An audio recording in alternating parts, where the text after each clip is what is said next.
পবিত্র মাহে রমজানে আমরা 7টা কাজ থেকে বিরত থাকবো। 7টা কাজকে আমরা বর্জন করব। প্রথমত, আমরা বিলম্ব করে ইফতার করব না।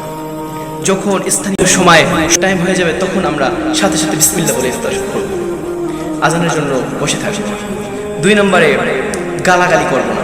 কারোর সাথে আমরা খারাপ ব্যবহার করব না, কারোর সাথে গালব না, ঝগড়া করব না।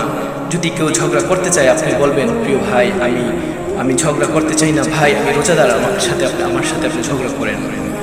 3 নম্বরে, মিথ্যা বলবো না, মিথ্যে কথা বলবো না। পবিত্র মাহে রমজানে মিথ্যে কথা বলবো না। 4 নম্বরে, রমজানের পবিত্রতা রক্ষা করব, রমজানে অপচয় করব। 5 নম্বরে, রিয়া করব না, রিয়া অহংকার করব না। একমাত্র ইবাদত যেন আল্লাহর উদ্দেশ্য হয়, সেভাবে আমরা ইবাদত করব।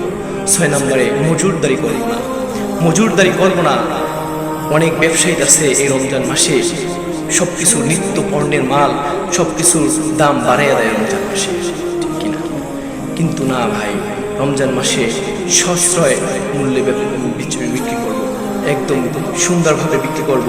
7 নম্বরে, কাজের লোকদেরকে, কাজের ওয়ার্কারদেরকে আমরা কাজ সহজ করে দেব।